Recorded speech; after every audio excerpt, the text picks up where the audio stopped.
গতকাল রাতে অনেক তাড়াতাড়ি ঘুমিয়ে পড়েছিলাম আমি। এদিকে সকালবেলা অনেক তাড়াতাড়ি ঘুম ভেঙে গেছে।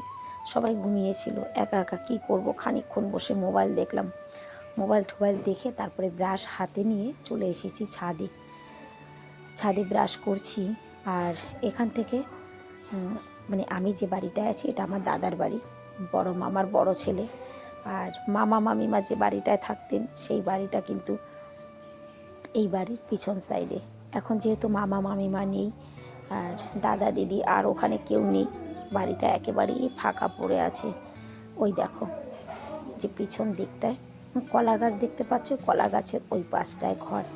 একতলা বাড়ি তো, তাই ছাদটা দেখা যাচ্ছে না। মানে ওই দিকটা তাকালে যেন এখন কেমন লাগে, একেবারে ফাঁকা পড়ে রয়েছে, মানে চারিদিকটা গাছপালায় ঢেকে গেছে। আমি ব্রাশ করছি, ইতিমধ্যে বৌদি উঠেছে, ডাক দিচ্ছে, আয় রে চা খাবি। অ্যাকচুয়ালি আমি চায়ের জন্যই বসেছিলাম, যে একা একা আর কি চা খাবো, বৌদি উঠুক। পশ্চিমবাংলায় আমার সবথেকে বেশি ভালো লাগে যেটা, সেটা হচ্ছে এখানকার নারকেল গাছ, সুপারি গাছ। যাই হোক, চা খেতে না খেতেই দাদাও উঠলো, বললো চল বাজারে যাই। দাদার সঙ্গে চলে এসেছি বাজারে, কিন্তু মেক্সি পরেই চলে এসেছি।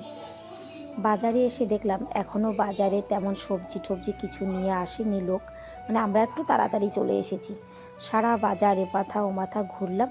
তারপরে লাল মূলা, আমি দাদাকে বললাম দাদা লাল মূলো নিয়ে চলো। এখান থেকে 1 কিলো মূলো কিনেছি আর একটা পেঁপে কিনেছি। তো পেঁপেটা কেনার সময় তোমাদেরকে দেখানো হয়নি, পেঁপেটা দেখাবো, দাঁড়াও ঘরে গিয়ে।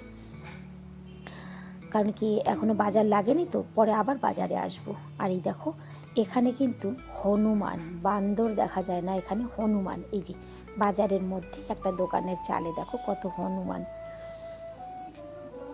যাই হোক, বাজার থেকে কিন্তু শুধু মূলো আর এই যে এই পেঁপেটা কিনে এনেছি। পেঁপেটা দেখে কি মনে হচ্ছে বলো তো, মিষ্টি কুমড়ো। আমি একদম এইরকম গোল পেঁপে কিন্তু আগে কখনো দেখিনি, সত্যি কথা। পেঁপে একটু লম্বা শেপে হয়, এইরকম গোল দেখিনি। দেখো একদম পুরো মিষ্টি কুমড়োর মতন। যাই হোক, এদিকে কিন্তু ঘরে কাজের মেয়েরা সবাই চলে এসেছে, ঝাড়ু পোছা, সবজি কাটা, রান্নার দিদি। এই দেখো যে দিদি সবজি কাটতে এসেছিলেন সমস্ত সবজি টবজি কেটে দিয়েছে। আর এদিকে ব্রেকফাস্ট কিন্তু রেডি, ফল কেটে দিয়ে গেছে, এখানে আলুর সবজি হয়েছে আর হয়েছে রুটি। এটা হলো এখন সকালে আমাদের ব্রেকফাস্টের জন্য। তবে আমি এর মধ্যে থেকে কিচ্ছু খাবো না, আমি খাবো গুড় দিয়ে, মুড়ি দিয়ে।